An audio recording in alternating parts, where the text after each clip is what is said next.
Hi guys, welcome back to ಮತ್ತೊಂದು ವ್ಲಾಗ್ಗೆ. Hi ಮಾಡಿ. ಊರಿಗೆ ಹೋಗ್ತಾ ಇದೀವಿ ಈಗ. ಊರಿಗೆ ಹೋಗೋಣ ಅಂದ್ಬಿಟ್ಟು ಸ್ಯಾಟರ್ಡೇ ಅಲ್ಲ, ಸ್ಯಾಟರ್ಡೇ ಸಂಡೇ ಊರಿಗೆ ಹೋಗೋದು. ಸೊ ಏನಾದರೂ ಫಂಕ್ಷನ್ ಇದ್ರೆ ಎಲ್ಲ ಹೋಗಲ್ಲ, ಇಲ್ಲಾಂದರೆ ಪಕ್ಕ ಊರಿಗೆ ಹೋಗ್ತೀವಿ. ಹೋಗಿ ಬಿಡಮ್ಮ ಕೀತೆಗಿ ಊರಿಗೆ ಹೋಗ್ಬೇಕು. ನಿದ್ದೆ ಮಾಡಬಾರ್ದು. ಇತ್ತೀಚೆಗೆ ಏನು ಮಾಡ್ತಾನೆ ಗೊತ್ತಾ, ಬೈಕಲ್ಲಿ ಮುಂಚೆ ಸೈಲೆಂಟಾಗಿ ನಿಂತಿದ್ದ, ಇವಾಗ ಕುತ್ಕೊಂಡ್ಬಿಡೋದು. ನೀಟಾಗಿರ ನನಗೆ ಭಯ, ಕುತ್ಕೊಂಡು ಗ್ರಿಪ್ ಸಿಕ್ಕಿರನ್ನ ಬಿಟ್ಟಿರ್ತಾನಲ್ಲ ಅಂತ ನೋಡಬೇಕು. ನಿದ್ದೆ ಮಾಡಿದೆ, ಮಗ ಇದನ್ನೆಲ್ಲ ನೋಡ್ಕೋತಾನೆ ಪಾ. ಈಗ ಹೊಸ ಫೋನ್ ಹೋಗಿರೋದಕ್ಕೆ ಹಳೆ ಫೋನ್ಗಳೆಲ್ಲ ಆಚೆ ಬರ್ತಾ ಇದೆ. ಒಂದು ಮದರ್ ಬೋರ್ಡ್ ಹೋಗ್ಬಿಟ್ಟಿದೆ, ರೆಡಿ ಮಾಡಿಸ್ಬೇಕು. ಸದ್ಯಕ್ಕೆ ಮಾಡಿಸಿಲ್ಲ, ಇನ್ನೂ ಅವನ ಹತ್ರನೇ ಇದೆ. ಸೊ ಅದಕ್ಕೆ ಈ ಫೋನ್ ಏನಿದೆಯಲ್ಲ, ಬ್ಯಾಕ್ ಕ್ಯಾಮ್ರಾ ವರ್ಕ್ ಆಗ್ತಾಯಿಲ್ಲ, ನೀಟಾಗಿ ಬರ್ತಾಯಿಲ್ಲ. ಅದಕ್ಕೋಸ್ಕರ ಅವನು ಹಳೆ ಫೋನ್ ಹೊಂದಿತ್ತು. ಓಹೋ, ಅದನ್ನು ನೋಡ್ತೀನಿ ಮಮ್ಮಿ ರೆಡಿ ಆಗುತ್ತಾ ಅಂದ್ಬಿಟ್ಟು ಅದನ್ನು ಚೆಕ್ ಮಾಡ್ತಾ ಇದ್ದಾನೆ. ನಾನು ಇಟ್ಕೋಚಿನ ಓಪೋ ಫೋನ್ಗೆ ಐಫೋನ್ ಸ್ಟಿಕ್ಕರ್ ಹಾಕ್ಬಿಟ್ಟಿದೆಯಲ್ಲೋ. ಇಟ್ಕೋ ಏನ. ಸೊ ನೀವು ಊರಿಗೆ ಹೋದ್ಮೇಲೆ ಬ್ಲಾಗ್ ಕಂಟಿನ್ಯೂ ಮಾಡ್ತೀನಿ. ಊರಿಗೆ ಬಂದ್ವಿ. ವ್ಲಾಗ್ ಏನೂ ಮಾಡೋಕ್ಕೆ ಆಗಲಿಲ್ಲ. ಬರೋಷ್ಟಲ್ಲ ಅತ್ತೆ ಒಬ್ಬಟ್ಟಿಗೆಲ್ಲ ರೆಡಿ ಮಾಡ್ತಾಯಿದ್ರು, ಓಡೆಗೆಲ್ಲ ರುಬ್ತಾಯಿದ್ರು. ಸೊ ನಾದಿನಿಯವರು ಎಲ್ಲ ಕೂಡ ಬರ್ತೀನಿ ಅಂತ ಹೇಳಿದ್ರು. ಅದಕ್ಕೆ ಇಲ್ಲಿ ಹೋಡೆ ಮಾಡ್ತಾಯಿದ್ವಿ. ಅಲಸಂದಿ ಕಾಳು ಹೋಡೆ ಮಾಡಿದ್ರು, ತುಂಬ ಚೆನ್ನಾಗಿತ್ತು. ಸೊ ಎಲ್ಲ ತಿಂದು ಮಕ್ಕಳೆಲ್ಲ ಆಟ ಆಡ್ತಾಯಿದ್ರು. ಅದೊಂದು 2 ಕ್ಲಿಪ್ಪಿಂಗ್ ನಾನು ತೊಗೊಂಡಿದ್ದೀನಿ. ಬನ್ನಿ ನಾನು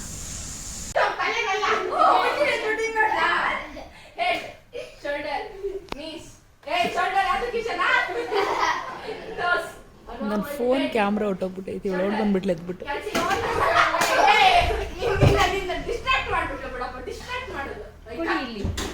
ಅದು ಕ್ಯಾಮ್ರಾ ಚೆನ್ನಾಗಿ ಬರ್ತಾ ಇಲ್ಲ ಚಿನ್ನೋ, ಅದಕ್ಕೆ ಆಫ್ ಮಾಡ್ತೀನಿ.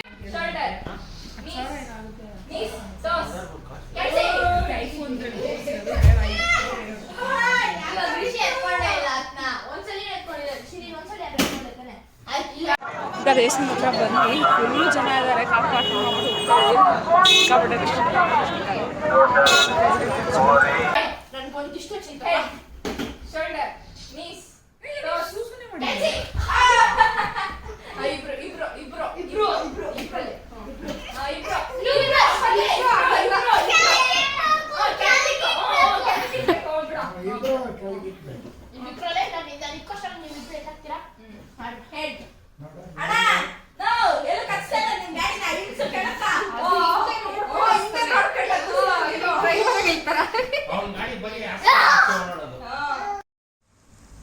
ಊರಲ್ಲಿ ಅಷ್ಟೊಂದು ಬ್ಲಾಗ್ ಮಾಡೋಕ್ಕಾಗಿಲ್ಲ. ಅದಾದಮೇಲೆ ನೆಕ್ಸ್ಟ್ ಇದೆ ಸಂಡೇ ಬೆಳಗ್ಗೆ ಬಾಯ್ಕೊಂಡಕ್ಕೆ ಹೋಗ್ತಾಯಿದ್ವಿ. ಆ್ಯಕ್ಚುಲಿ ನಮ್ಮ ನಾದಿನಿಯವ್ರದ್ದು ಯಾರೋ ಫಂಕ್ಷನ್ ಇತ್ತಂತೆ, ಅಂದರೆ ಅವರು ಫಂಕ್ಷನ್ಗೆ ಯಾರು ಇನ್ವೈಟ್ ಮಾಡಿದ್ರು ಅವ್ರನ್ನ. ಸೊ ಅದಕ್ಕೆ ಅಂತ ಅವರು ಹೋಗ್ತಿದ್ರು, ಅವ್ರ ಜೊತೆ ನಾವು ಕೂಡ ಹೋಗ್ತೀವಿ. ಇಲ್ಲೋಡ ಸುನೀತಾ,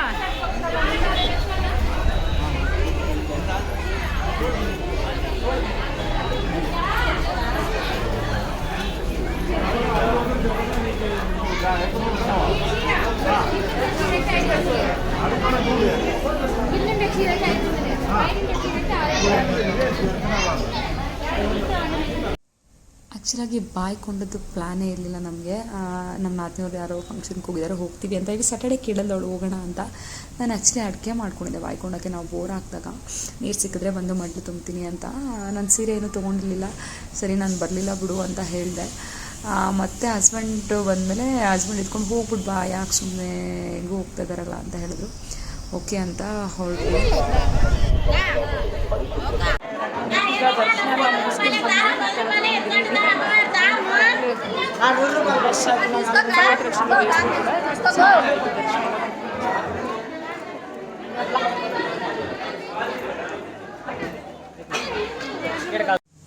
ಅಲ್ಲಿ ತುಂಬ ವಿಡಿಯೋ ಮಾಡೋಕ್ಕಾಗಿಲ್ಲ. ದೇವಸ್ಥಾನದಲ್ಲಿ ಫೋನೆಲ್ಲ ಅಲೋ ಮಾಡಲ್ಲ. ನನ್ನ ಮಗ ಬೇರೆ ಇದನ್ನೆಲ್ಲ ತುಂಬ ವಿಡಿಯೋ ಮಾಡೋಕ್ಕಾಗಲಿಲ್ಲ. ಈಗ ಮನೆಗೆ ವಾಪಸ್ ಬರ್ತಾ ಇದ್ವಿ. ಈ ವ್ಲಾಗ್ ಹೆಂಗೆ ಹೋಗಿದೆ ಅಂತಲೇ ಗೊತ್ತಿಲ್ಲ. ಊರಿಗೆ ಹೋಗೋಕ್ಕೆ ಅಂದ್ಬಿಟ್ಟು ನಿನ್ನೆ ವ್ಲಾಗ್ ಸ್ಟಾರ್ಟ್ ಮಾಡಿದ್ದು, ಊರಲ್ಲಿ ವ್ಲಾಗ್ ಮಾಡೋಣ ಅಂತ. ಸೊ ಊರಲ್ಲೆಲ್ಲ ಬಂದಿದ್ರಾ ನಾದಿನಿಯವರೆಲ್ಲ, ಅವ್ರ ಜೊತೆ ಮಾತಾಡ್ಕೊಂಡು ಹಾಗೆ ಇದ್ಬಿಟ್ಟೆ. ಈಗ ಬೆಳಗ್ಗೆ ದೇವಸ್ಥಾನಕ್ಕೆ ಹೋಗೋದು ಅಷ್ಟೇ, ಪ್ಲ್ಯಾನೇ ಇರಲಿಲ್ಲ. ಸಡನ್ನಾಗಿ ಪ್ಲ್ಯಾನ್ ಆಗಿ ಹೋದ್ವಿ. ಮನೆಗೆ ಹೋಗಿ ಅಲ್ಲಿಂದ ಅವ್ರು ನಾನ್ ವೆಜ್ ಊಟಕ್ಕೆ ಏನೋ ಕರ್ತಿದ್ದಿತ್ತು, ಅಲ್ಲಿ ಚೆನ್ನಾಗಿ ತಿಂದು ಊರಿಗೆ ಹೋದ್ವಿ. ಊರಲ್ಲಿ ಮಾಡಿದ್ರು ಅಡುಗೆ ಎಲ್ಲ. ಸೊ ಶಿಲ್ಪ ಮಾಡಿಟ್ಟಿದ್ಲು, ಅದೆಲ್ಲ ಹಂಗೆ ಇತ್ತು, ಯಾರೂ ತಿಂದಿರಲಿಲ್ಲ. ಅದನ್ನೇ ನಾನು ಬಾಕ್ಸ್ಗೆ ಹಾಕ್ಕೊಂಡು ನಾದಿನಿಗೂ ಸ್ವಲ್ಪ ಬಾಕ್ಸಿಗೆ ಹಾಕ್ಕೊಟ್ಟೆ. ಅವರು ನಮ್ಮನ್ನು ಬಿಟ್ಟು ಹೋದರು. ಮನೆಗೆ ಬಂದ್ವಿ. ನನ್ನ ಮಗ ಸೈಕಲ್ ರಿಪೇರಿ ಮಾಡ್ಸೋಕ್ಕೆ ಅಂದ್ಬಿಟ್ಟು ಹೋಗಿದ್ದಾರೆ. ನಾನು ಚೈನ್ ರೆಡಿ ಮಾಡ್ಸೋಣ ಅಂತ ಹೋಗ್ತಾಯಿದ್ದೀನಿ. ಹಸ್ಬೆಂಡ್ ರೆಡಿ ಮಾಡಿಸು ಅಂತ, ನಾನು ಇಲ್ಲ, ನಾನು ತೊಗೊಂಡ್ಬಿಡ್ತೀನಿ, ಅದು ಎಷ್ಟು ಗ್ರಾಮ್ ಇದೆ ಅಷ್ಟೇ ಗ್ರಾಮ್ ಆದರೂ ಪರವಾಗಿಲ್ಲ, ನಾನು ತೊಗೋಬೇಕು, ಹೊಸ ತೊಗೊಂಬೇಡ, ಅದು ಕಟ್ಟಾಗ್ತಾಯಿದ್ರೆ ಮನ್ಸಿಗೆ ಸಮಾಧಾನನೇ ಇಲ್ಲ ನನಗೆ ಅಂತ ಹೇಳ್ತಾ ಇದ್ದೀನಿ. ಸರಿ ಆಯಿತು ನೋಡೋಣ ಬಾ ಅಂತ ಹೇಳಿದ್ದಾರೆ. ಹೋಗಿ ನೋಡಿ ತೊಗೊಳ್ಳೋದ ಏನು ಅಂತ. ಹಾಗೆ ಮಗನಿಗೆ ಸ್ನಾನ ಮಾಡಿಸ್ಕೊಟ್ಟೆ. ಚಿಕ್ಕವನಿಗೆ ಟೈರ್ಡ್ ಆಗಿದ್ನಲ್ಲ, ಅಲ್ಲಿಂದ ಬರೋಷ್ಟೆಲ್ಲ ಸೆಕೆ, ಅವ್ನಿಗೆ ಸಖತ್ ಸೆಕೆ ಆಗಿಬಿಟ್ಟಿದೆ. ಅವ್ನು ಕೂದಲು ಯಾವಾಗ ಕೊಡ್ತೀನೋ ಅಂತ ಅನಿಸ್ಬಿಟ್ಟಿದೆ ಪಾಪ. ಬಿಸಿ ಜಾಸ್ತಿ ಸ್ನಾನ ಮಾಡಿಕೊಟ್ಟಿದ್ದೀನಿ ಹಸ್ಬೆಂಡ್ ಪಾಪ. ಅವ್ನಿಗೆ ಡ್ರೆಸ್ ಹಾಕ್ತಾಯಿದ್ದೀನಿ, ನಾನು ಬ್ಲಾಗ್ ಸ್ಟಾರ್ಟ್ ಮಾಡಿಬಿಡ್ತೀನಿ ಅಂತ ಬ್ಲಾಗ್ ಸ್ಟಾರ್ಟ್ ಮಾಡಿದ್ದೀನಿ. ಬನ್ನಿ ಹೆಂಗಾಗುತ್ತೆ ಅಂತ ನೋಡೋಣ. ಮಗ ಮತ್ತು ಹಸ್ಬೆಂಡ್ ಇಬ್ಬರು ಹೇರ್ ಕಟ್ ಮಾಡಿಸ್ಬೇಕಂತೆ. ಸೊ ಅವ್ರು ಅದಕ್ಕೆ ನೀನು ರಿಪೇರಿ ಹತ್ರ ಬಿಡ್ತೀನಿ, ಹೇರ್ ಕಟ್ ಮಾಡಿಸು ಅಂತ. ನಾನು ರಿಪೇರಿ ಮಾಡಿಸಲ್ಲ, ನನಗೆ ಹೊಸದೇ ಕೊಡಿಸಿ ನೋಡೋಣ ಅಂತ ಅಲ್ಲಿ ಕೇಳೋಣ. ರಿಪೇರಿ ಮಾಡ್ಸೋಕ್ಕೆ ಹೋದರೆ ಮಂಜು ಪರಿಚಯ ಅವ್ರ ಹತ್ರನೇ. ಅವ್ರೇನಾದರೂ ಆಗಲ್ಲ ಅಂತಂದರೆ ತೊಗೊಂಬಿಡೋಣ ಅಂತ ಅಂದ್ಕೊಂಡಿದ್ದೀನಿ. ನನ್ನಂತೂ ತೊಗೊಳ್ಳೋ ಮನಸ್ಸೇ ಇದೆ. ಹಸ್ಬೆಂಡ್ ಏನು ಹೇಳ್ತಾರೆ ನೋಡೋಣ ಹೆಂಗಾಗುತ್ತೆ ಅಂತ. ತೊಗೊಂಬರ್ತೀನೇ ಇಲ್ವಾ ಈ ವ್ಲಾಗ್ ಅಂತೂ ಅದು ಏನಾಗಿದೆ ಅಂತ ಗೊತ್ತಿಲ್ಲ. ಸೊ ಬನ್ನಿ.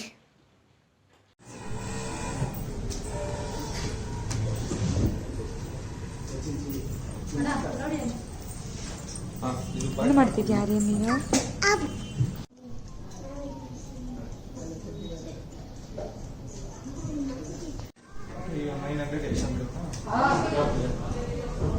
ಎಷ್ಟಿರೋದು 13,000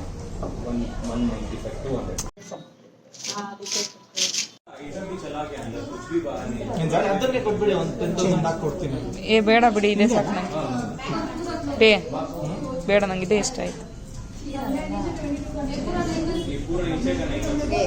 ನನ್ನ ಮಗ ಏನ್ ಮಾಡ್ತಾನೆ, ಹೇಳ್ಬಿಡ್ತಾನೆ. ಅದು ಪದೇ ಪದೇ ರೆಡಿ ಮಾಡಿಸ್ತಾ ಇದ್ರೆ ಚೆನ್ನಾಗಿರಲ್ಲ.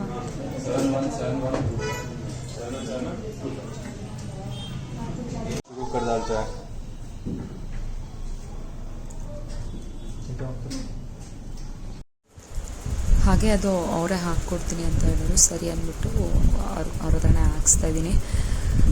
ರೆಡಿ ಮಾಡ್ಸೋಕ್ಕೆ ಅಂತ ಹೋಗಿದ್ದು. ಫೈನಲಾಗಿ ಚೈನೇ ತೊಗೊಂಡೆ. ತೋರಿಸ್ತೀನಿ ಡಿಸೈನ್ ಎಲ್ಲ ಡೀಟೇಲಾಗಿ ಯಾವ ಥರ ಇತ್ತು ಏನು ಅಂದ್ಬಿಟ್ಟು. ನಾನು ತುಂಬ ಬ್ಲಾಗ್ ಮಾಡೋಕ್ಕಾಗಿಲ್ಲ ಅಲ್ಲಿ. ಮಗ ಇದ್ನಲ್ಲ, ಅವನು ಇಟ್ಕೊಳ್ಳೋದು ಡಿಸೈನ್ಸ್ ನೋಡೋದೇ ದೊಡ್ಡ ಟಾಸ್ಕ್ ಆಗುತ್ತೆ. ಬ್ಲಾಗ್ಸ್ ಮಾಡೋದು, ವಿಡಿಯೋ ಮಾಡೋಕ್ಕೆಲ್ಲ ತುಂಬ ಕಷ್ಟ. ಅವನು ಇಟ್ಕೊಂಡು ಅದನ್ನ ತೆಗಿಯೋಕ್ಕೆ ಹೋಗೋದು, ಅದು ಕೀಳಕ್ಕೆ ಹೋಗೋದು, ಇದು ಕೀಳಕ್ಕೆ ಹೋಗೋದು, ಇದನ್ನೇ ಮಾಡ್ತಾ ಇರ್ತಾನೆ. ಟೈಮ್ ಬೇರೆ ತುಂಬ ಲೇಟ್ ಆಗಿಬಿಡುತ್ತೆ ನಾವು ಹೋಗೋಷ್ಟರಲ್ಲೇ ಅಲ್ವಾ. ಅವರು ಅಂಗಡಿ ಕ್ಲೋಸಿಂಗ್ ಟೈಮ್ ಬೇರೆ ಇತ್ತು. ಸೊ ಅದಕ್ಕೆ ಪಾಪ ಮಾಡಿಕೊಟ್ರು. ಚೆನ್ನಾಗಿದೆ ಇಲ್ಲಿ ಡಿಸೈನ್ಸ್ ಎಲ್ಲ ನಿಜ. ಗೋಲ್ಡು ಅಷ್ಟೇ, ಲೈಟ್ ವೆಯ್ಟ್ ಎಲ್ಲ ತುಂಬ ಒಳ್ಳೆ ಡಿಸೈನ್ಸ್ ಇದೆ, ತುಂಬ ಚೆನ್ನಾಗಿದೆ. ಫೈನಲಾಗಿ ಈ ಡಿಸೈನ್ ಇಷ್ಟ ಆಯಿತು ನನಗೆ. ತೋರಿಸ್ತೀನಿ ಹೆಂಗೆ ಬಂತು ಏನು ಅಂತ ನಿಮಗೂ ಕೂಡ. ನೀವು ಯಾರಾದರೂ ಕೋಲಾರಲ್ಲಿರೋರು ರಾಜೇಶ್ ಜ್ಯುವೆಲರ್ಸ್ಗೆ ಹೋಗಿದ್ದೀರಾ ಏನು ಅನ್ನೋದನ್ನ ಕಮೆಂಟ್ ಮಾಡಿ ತಿಳಿಸಿ, ಓಕೆನಾ. ನಾನಿದೆ ಫಸ್ಟ್ ಟೈಮ್ ಅಂದರೆ ಹೋಗಿದ್ದೆ, ತೊಗೊಂಡಿದ್ದಿಲ್ಲ, ಇದೇ ಫಸ್ಟ್ ಟೈಮ್ ತೊಗೊಂಡ್ರು. ತುಂಬ ಫ್ರೆಂಡ್ಲಿ ಆಗಿದ್ದಾರೆ, ತುಂಬ ಚೆನ್ನಾಗಿ ತೋರಿಸು. ಫೈನಲ್ ಆಗಿ ಚೈನ್ ತೊಗೊಂಡು ಬಂದೆ, ನೋಡಿರ್ತೀರ ನೀವು. ನನಗಂತೂ ಒಂಥರ ಸಮಾಧಾನ ಇದೆ. ಬಟ್ ನಾನು ಅಂದ್ಕೊಂಡಿದ್ದ ಡಿಸೈನ್ಸ್ ತೊಗೊಳಕ್ಕಾಗಿಲ್ಲ ಅಂತ ಅನಿಸ್ತಾ ಇದೆ, ಬೇಜಾರಿದೆ. ಬಟ್ ನನಗೇನಂದರೆ ಮಾಂಗಲ್ಯ ಚೈನ್ ಅಲ್ವಾ, ಕಟ್ಟಾಗಿದ್ದು ಒಂಥರ ಬೇಜಾರಿತ್ತು. ಅದನ್ನು ರೆಡಿ ಮಾಡಿಸೋಣ ನನ್ನ ಸಮಾಧಾನನೇ ಇರಲಿಲ್ಲ. ಸೊ ಫೈನಲಾಗಿ ಹಿಂಗೋ ಹೊಸ ತೊಗೊಂಡಲ್ಲ ಅಂತ ಸಮಾಧಾನ ಅಷ್ಟೇ. ನಾವು ತೊಗೊಂಡಿದ್ದು ರಾಜೇಶ್ ಜ್ಯುವೆಲರ್ಸ್ ಅಂತ. ನಾನು ತುಂಬ ವಿಡಿಯೋ ಮಾಡೋಕ್ಕಾಗಿಲ್ಲ, ಅಲ್ಲಿ ಎಷ್ಟಾಯಿತು ಅಷ್ಟು ಮಾಡ್ತೀರಿ. ರಾಜೇಶ್ ಜ್ಯುವೆಲರ್ಸ್ ಅಲ್ಲಿ ಚೆನ್ನಾಗಿದೆ, ಡಿಸೈನ್ಸ್ ಎಲ್ಲ ತುಂಬ ಚೆನ್ನಾಗಿದೆ. ಅಲ್ಲಿ ತುಂಬ ಅಂಗಡಿಯಲ್ಲಿ ಕೇಳಿದ್ವಿ, ಸುಶೀಲಲ್ಲಿ, ಬಾಲಕೃಷ್ಣ, ಯಾವುದ್ರಲ್ಲೂ ಕೇಳಿದ್ವಿ. ಯಾವುದ್ರಲ್ಲಿ ನನಗೆ ಹಳೆ ಚೈನ್ ಕೊಟ್ಟರೆ ಜಾಸ್ತಿ ಅಮೌಂಟ್ ಕೊಡ್ತಾರೆ ಅಂತ ಅಂದ್ಬಿಟ್ಟು ವಿಚಾರಿಸ್ಬಿಟ್ಟು ಆಮೇಲೆ ತೊಗೊಳ್ಳೋಣ ಅಂತ ಅಂದ್ಕೊಂಡಿದ್ದು. ಸೊ ಇಲ್ಲೇ ಸ್ವಲ್ಪ ಪರವಾಗಿಲ್ಲ ಅಂತ ಅನಿಸ್ತು, ಅಲ್ಲೇ ತೊಗೊಂಡ್ಬಿಟ್ಟೆ. ಅಲ್ಲೇ ತಾಳಿಗೆ ಇದು ಹಾಕ್ಸ್ಕೊಂಡ್ಬಿಟ್ಟೆ, ನೋಡಿರ್ತೀರ ಬ್ಲಾಗಲ್ಲಿ. ಈ ಡಿಸೈನ ತೊಗೊಂಡಿದ್ದೀನಿ, ತುಂಬ ಚೆನ್ನಾಗಿದೆ ಚೈನ್ ಡಿಸೈನ್ ಕೂಡ. ನನಗೆ ಇಷ್ಟ ಆಯಿತು ಸಿಕ್ಕಾಪಟ್ಟೆ. ಹಿಂಗೆ ಅನಿಸ್ತಿದೆ. ನಾನು ಮೋಪ್ ಇರೋದು ತೊಗೋಬೇಕು ಅಂತ ತುಂಬ ಆಸೆ ಇತ್ತು ನನಗೆ. ನಾನು ಸುಶೀಲ ನೋಡಿದ್ದೆ, ಚೆನ್ನಾಗಿತ್ತು ಡಿಸೈನು, ಲಕ್ಷ್ಮೀದು ಸಿಕ್ಕಾಪಟ್ಟೆ ಇಷ್ಟ ಆಗಿತ್ತು. ಬಟ್ ಔಟ್ ಆಫ್ ಬಜೆಟ್ ಇತ್ತು ಅಂತ ಹೇಳ್ಬೋದು ಅದು. ಮತ್ತು ಅಲ್ಲಿ ನನಗೆ ಕೊಡ್ತೀನಿ ಅಂದಿದ್ದು, ನಾನು ಹಳೆ ಚೈನ್ಗೆ ರೇಟು ಸ್ವಲ್ಪ ಕಡಿಮೆನೇ ಕೊಡ್ತೀನಿ ಅಂತ ಹೇಳಿದರು. ಅದಕ್ಕೆ ಬೇಡ ಅಂತ ಸುಮ್ಮನೆ ಆದೆ. ಮತ್ತು ಬಾಲಕೃಷ್ಣ ಅಲ್ಲೂ ನೋಡಿದ್ವಿ, ಅಲ್ಲೂ ಕೂಡ ನನಗೇನೋ ಡಿಸೈನ್ಸ್ ಇಷ್ಟ ಆಗಲಿಲ್ಲ ಅಷ್ಟೊಂದು. ಮತ್ತು ಇಲ್ಲಿ ಕೇಳಿದಾಗ ಇವ್ರು ಸ್ವಲ್ಪ ಜಾಸ್ತಿನೇ ಹೇಳಿದ್ರು. ನಂದು ಇದು KDM, ನಂದು ಹಳೆ ನನ್ನ ಮಾವ ಮದುವೆಲಿ ಏನು ಕೊಟ್ಟಿದ್ದಲ್ಲ ಅದು KDM ಇದ್ದಿದ್ದು ನಂದು ಚೈನು. ಇದು ಬಂದು 916 ತೊಗೊಂಡೆ, KDM ಕೊಟ್ಬಿಟ್ಟು 916 ತೊಗೊಂಡಿದ್ದು. ನಂದು ಆ್ಯಕ್ಚುಲಿ ತುಂಬ ಜಾಸ್ತಿ ಇತ್ತು ಗ್ರಾಮ್ಸ್, ಆಯಿತಾ. ನನಗೆ 2 ಚೈನ್ ಕೊಟ್ಟಿದ್ದು ಮದುವೆಲಿ, ಗ್ರಾಮ್ಸ್ ಜಾಸ್ತಿ ಇತ್ತು. ಬಟ್ KDM ಇದ್ದಿದ್ದು ಅವಾಗೆಲ್ಲ KDM ಜಾಸ್ತಿ ಬರ್ತಿತ್ತು ಅನಿಸುತ್ತೆ, ಗೊತ್ತಿಲ್ಲ. KDM ಇತ್ತು ನನ್ನದು. ಆವಾಗ ನಂದು ಉದ್ದ ಜಾಸ್ತಿ, ಅದು ಕಟ್ಟಾಗ್ಬಿಡ್ತು. 2 ಚೈನ್ ಕೂಡ ಕಟ್ಟಾಯಿತು. ಅದಕ್ಕೆ ನಾನು ನನಗೆ ಅವಾಗಿಂದ ಹಂಗೆ ಕಟ್ಟಾಯ್ತಾ, ನನ್ನ ಇಟ್ಕೊಳಕ್ಕೆ ಅದು ಇಷ್ಟ ಆಗ್ತಾ ಇಲ್ಲ. ರೆಡಿನೇ ಮಾಡಿಸ್ತಿಲ್ಲ. ಅದು 2 ಎಳೆ ಚೈನ ಅದು ಹಾಕ್ಬಿಟ್ಟು 1 ಎಳೆ ತೊಗೊಳ್ಳೋಣ ಸಾಕು, 2 ಎಳೆ ಬೇಡ, ಏನಾದ್ರು ಗೋಲ್ಡ್ ಜ್ಯುವೆಲ್ಸ್ ಎಲ್ಲ ಹಾಕೊಂಡೋಗಲ್ಲ ಹೆವಿ ಅನ್ಸುತ್ತೆ ಅಂದ್ಬಿಟ್ಟು 1 ಎಳೆ ತೊಗೊಂಡಿದ್ದೆ. ನೀವು ಲಾಸ್ಟ್ ಇತ್ತಲ್ಲ ನನ್ನ ಹತ್ರ ಅದೇ ಡಿಸೈನೇ. ಅದು ಉದ್ದ ಇತ್ತು, ನಾನು 2 ಎಳೆ ಇದ್ದಿದ್ದಲ್ವ ಚೈನು, ಅದು 1 ಎಳೆ ಸಾಕು ಅಂದಿತ್ತು, ಅದು ಉದ್ದ ಬಂದ್ಬಿಟ್ಟಿತ್ತು ನನಗೆ. ಗಟ್ಟಿ ಇತ್ತು ಚೈನ್ ಅದು, ನನ್ನ ಮಗ ಎಳ್ದೋದಾಗಿದೆ ಅಷ್ಟೇ. 1 ಎಳೆ ಚೈನ್ ತಂದ್ರಲ್ಲ ಅದು ಉದ್ದ ಜಾಸ್ತಿ ಇತ್ತು, ತುಂಬ ಉದ್ದ ಇತ್ತು. ಎಲ್ಲರೂ ಹೇಳ್ತಾರೆ ನನಗೆ ಇಷ್ಟುದ್ದ ಹಾಕೋಬಾರ್ದು ಚೈನ್ ಯಾವಾಗೂ ಎದೆ ಮೇಲೆ ಇರಬೇಕು ಅಂತ ಹೇಳ್ತಾರೆ. ಅದೇನೋ ಶಾಸ್ತ್ರ ಹೇಳ್ತಾರಲ್ಲ, ತಾಯಿ 9 ತಿಂಗಳು ಮಗುನ ಹೊಟ್ಟೆಲಿಟ್ಕೊಂಡು ಸಾಕಿದ್ರೆ ಹೆಂಡತಿ ಜೀವನ ಪೂರ್ತಿ ಎದೆ ಮೇಲೆ ಇಟ್ಟು ಸಾಕ್ತಾಳೆ, ನೋಡ್ಕೋತಾಳೆ ಗಂಡನ್ನ ಅನ್ನೋ ಥರ ಅಂತ. ತಾಳಿ ಯಾವಾಗೂ ಎದೆ ಮೇಲೆ ಇರಬೇಕು ಅಂತ ಹೇಳ್ತಾರೆ ಅಂತ ಶಾಸ್ತ್ರ ಹೇಳ್ತಾ ಇದ್ರು. ನನಗೆ ತುಂಬ ಜನ ಹೇಳಿದಾರೆ ಅದನ್ನ. ಅದಕ್ಕೆ ನನಗೆ ಯಾಕೋ ಸಮಾಧಾನ ಇಲ್ದಂಗೆ ಕಟ್ ಮಾಡಿಸಿದ್ದೆ ನಾನು ಅದನ್ನ. ಇಲ್ಲವರೆಗೂ ಸಾಕು, ಉದ್ದ ಜಗ್ಗಿಬಿಟ್ಟಿತ್ತು ಬೇರೆ ಅಂತ ಅಂದ್ಬಿಟ್ಟು. ನಾನು ಶಾಪಲ್ಲಿ ಕೆಲಸ ಮಾಡ್ತಿಲ್ಲ, ಬಗ್ಗದಾಗೆಲ್ಲ ಅದು ಆಚೆ ಬೀಳುತ್ತಲ್ಲ, ಆಚೆ ಬಿದ್ದಾಗ ಅದು ವೆಯ್ಟ್ ತಾಳಿ, ನಮ್ಮ ತಾಳಿ ಹೆಂಗಿರುತ್ತೆ ಅಂದರೆ ಗೌಡಾಸು ಈ ಥರ ಇರುತ್ತೆ. ಇದು ಗ್ರಾಮ್ಸು ಸ್ವಲ್ಪ ವೆಯ್ಟ್ ಇರುತ್ತೆ. ಆ ಕಡೆ ಈ ಕಡೆ ಲಕ್ಷ್ಮೀ ಕಾಸು ಮತ್ತು ಈ ತವ್ರ ಮನೆ ತಾಳಿ ಅಂತ ಹಾಕ್ತಾರೆ ನಮ್ಮ ಕಡೆ, ಅದು ಕಟ್ಟಾಗಿದೆ ನನ್ನದು ಕೂಡ. ನಾನು ಆ್ಯಕ್ಚುಲಿ ನೋಡಿ ಇವತ್ತು ಲಕ್ಷ್ಮೀ ಕಾಸು ಎತ್ಕೊಂಡು ಹೋಗಿ ಹಾಕ್ಸ್ಬೇಕಿತ್ತು, ನೆನಪೇ ಬರಲ್ಲ ನನಗೆ, ಹಾಕ್ಸೋದಿಲ್ಲ, ಮರ್ತೋಗೋದು. ತವ್ರ ಮನೆದು ಅಷ್ಟೇ, ತವ್ರ ಮನೆ ತಾಳಿ ಅಂತಲೇ ಕಟ್ತಾರೆ ನಮ್ಮ ಕಡೆ. ಅಮ್ಮ ಯಾವಾಗೂ ಹೇಳ್ತಾರೆ ಅದನ್ನ ಎತ್ಕೊಂಡು ಬಾ, ನಾಲ್ಕು ತೊಗೊಳೋಣ ಅಂತ. ನಂಗೆ ನೆನಪೇ ಬರಲ್ಲ ಅದು, ನನಗೆ ಇಟ್ಬಿಟ್ಟಿದೆ. ಇವತ್ತು ಹಸ್ಬೆಂಡ್ ಬೈತಾರೆ, ಅದನ್ನ ಎತ್ಕೊಂಬಂದಿದ್ರೆ ಹಾಕ್ಬಿಟ್ಟು ತೊಗೋಬೋದಾಗಿತ್ತಾನೆ, ಹಂಗೆ ನಿಮ್ಗೆ ಅದೆಲ್ಲ ನೆನಪಿರಲ್ಲ ಅಂತ. ಏನು ಮಾಡೋಕ್ಕಾಗಲ್ಲ. ಸೊ ಅದು ಜಗ್ಗಿತ್ತಲ್ಲ, ಅದನ್ನ ಕಟ್ ಮಾಡಿಸಿದೆ. ಅದು ಒಂದಷ್ಟು ತೆಗೆದುಬಿಟ್ಟಿದೆ, ಅದರಿಂದ ಒಂದು 7 ಗ್ರಾಮ್ 8 ಗ್ರಾಮ್ ಅಷ್ಟೇ ತೆಗೆದಿದ್ದೆ ಅನ್ಸುತ್ತೆ ನಾನು. ಅದನ್ನು ನಾನು ಬೇರೆ ನಕ್ಲೆಸ್ ಏನೋ ಮಾಡಿಸ್ಕೊಂಡಾಗ ಅದನ್ನು ಹಾಕ್ಬಿಟ್ಟಿದ್ದೆ, ಅದನ್ನು ಹಾಕ್ಬಿಟ್ಟು ಮಾಡಿಸ್ಕೊಟ್ಟಿದ್ದೆ. ಇವಾಗ ಸೊ ಅದು ಗ್ರಾಮ್ಸ್ ಕಡಿಮೆ ಆಗಿತ್ತಲ್ಲ, ಇವಾಗ ಅನ್ಸುತ್ತೆ ಅದು ಅಷ್ಟೇ ಉದ್ದ ಇರಬೇಕಿತ್ತು, ಇನ್ನೂ ಚೆನ್ನಾಗಿ ಗ್ರಾಮ್ಸ್ ಬರ್ತಿತ್ತು ಅಂತ. ಇವಾಗ ಇಷ್ಟು ಗ್ರಾಮ್ಸಲ್ಲಿ, ಅದೆಷ್ಟು ಗ್ರಾಮ್ಸ್ ಇತ್ತು ಅಷ್ಟೇ ಗ್ರಾಮ್ಸಲ್ಲಿ ತೊಗೊಳ್ಳೋಣ ಅಂದ್ಬಿಟ್ಟು ತೊಗೊಂಡಿದ್ದು. ಇದು ಡಿಸೈನ್ ಈ ಥರ ಇದೆ, ತುಂಬ ಚೆನ್ನಾಗಿದೆ ಡಿಸೈನ್, ಇಷ್ಟ ಆಯಿತು ನನಗೆ. ನಾನು ಮೋಪು ನೋಡಿದ್ದು, ಹಸ್ಬೆಂಡ್ಗೂ ಮೋಪು ತುಂಬ ಇಷ್ಟ ಆಗಿತ್ತು. ನನಗೆ ಯಾಕೋ ಆ ಡಿಸೈನ್ ನನಗೆ ಅಷ್ಟೊಂದು ಇಷ್ಟ ಆಗಿರಲಿಲ್ಲ, ಸರಿ ಬೇಡ ಅಂತ ಅಂದ್ಬಿಟ್ಟು ಇದೇ ತೊಗೊಂಡೆ. ಇದು 916 ಇದೆ, 916 ತೊಗೊಂಬಿಟ್ಟೆ. ಹಾಲ್ಮಾರ್ಕು KDM ಅಲ್ಲೇ ತೊಗೊಂಬಿಡೋಣ ಅಂತ ಅಂದ್ಕೊಂಡೆ, ಏನು ಮಾಂಗಲ್ಯ ಚೈನ್ ಅಲ್ವಾ. ನಮಗೆ 916ಗೆ KDMಗೆ ಡಿಫ್ರೆನ್ಸ್ ಅಂದರೆ ಏನು ಅನಿಸುತ್ತೆ ಅಂದರೆ, 916 ಯಾವತ್ತೇ ಕೊಟ್ಟರು ಸೇಮ್ ಅದೇ ರೇಟ್ಗೆ ಹಾಕೋತಾರೆ. KDM ರೇಟ್ ಕಡಿಮೆ ಇರುತ್ತೆ, ಅವತ್ತು ತೊಗೊಳ್ಳೋವಾಗ ನಾವು ಹೆಂಗೋ ತೊಗೊಬಿಡ್ತೀವಿ, ವಾಪಸ್ ಏನಾದರೂ ಅದನ್ನ ಸೇಲ್ ಮಾಡಬೇಕು ಅಂದಾಗ ರೇಟ್ ಕಡಿಮೆಗೆ ತೊಗೋತಾರೆ. KDM ಟಚ್ ಕಡಿಮೆ ಇರುತ್ತೆ ಅಲ್ವಾ, ಆ ಥರ. ಸೊ ನಾನು ಹಸ್ಬೆಂಡ್ಗೆ ಹೇಳ್ತಿದ್ದೆ, ಮಾಂಗಲ್ಯ ಚೈನ್ ಯಾರು ತಾನೇ ನಾವು ಮಾರ್ಬಿಟ್ಟು ತೊಗೊಳ್ಳಲ್ಲ ಅಲ್ವಾ, ಯಾರಾದರೂ ಅದನ್ನು ಕೊಡ್ತೀವಿ, ಇನ್ನೊಂದನ್ನ ತೊಗೋತೀವಿ, ಅದು KDM ಅಲ್ಲೇ ಇರಲಿ ಬಿಡಿ ಅಂತ ನನಗೆ ಅನಿಸ್ತಾ ಇತ್ತು. ಹಂಗೆ ಅಂದ್ಕೊಂಡು ಹೋಗಿದ್ದು. ಅಲ್ಲಿ ಅಂಗಡಿಯವರು ಅವ್ರು KDM ಬೇಡ ಮೇಡಮ್ 916 ತೊಗೊಂಡ್ಬಿಡಿ ಬೆಸ್ಟ್ ಅನಿಸುತ್ತೆ ಅಂತ ಹೇಳಿದ್ರು. ಸರಿ, ಅದಕ್ಕೆ 916 ತೊಗೊಂಡ್ಬಿಟ್ಟೆ. ಫೈನಲ್ ಆಗಿ ತೊಗೊಂಡೆ. ನನ್ನ ಮಾಂಗಲ್ಯ ಚೈನ್ ಹೆಂಗೆ ಕಾಣಿಸಿದೆ, ಇನ್ನೂ ಹಾಕೊಂಡಿಲ್ಲ, ದೇವ್ರ ಹತ್ರ ಇಟ್ಟು ಪೂಜೆ ಮಾಡೋಣ, ಹೊಸ ಚೈನ್ ಅಲ್ವಾ. ನನಗೆ ತಾಳಿ ಹಾಕಿ ಹಿಂಗೆ ಕೊಟ್ಬಿಟ್ರೆ ಅದಕ್ಕೆ ಬಾಕ್ಸ್ ಸಮೇತ ಕೊಟ್ಟಿಲ್ಲ, ಅವ್ರು ಬರೀ ಬ್ಯಾಗ್ನ ಕೊಟ್ಟರು, ಬಾಕ್ಸ್ ಕೊಟ್ಟಿಲ್ವಲ್ಲ, ಏನೋ ಒಂಥರ ಹೊಸ ಗೋಲ್ಡ್ ಅಂತಲೇ ಫೀಲ್ ಆಗುತ್ತಲ್ಲ ಅಂತ ಅನಿಸ್ತಾ ಇಲ್ಲ. ನಾನು ಏನು ಬಾಕ್ಸ್ ತೊಗೊಂಡೋಗಿದ್ದಲ್ಲ ಅದೇ ಬಾಕ್ಸ್ ಕೊಟ್ಟಿದ್ದಾರೆ.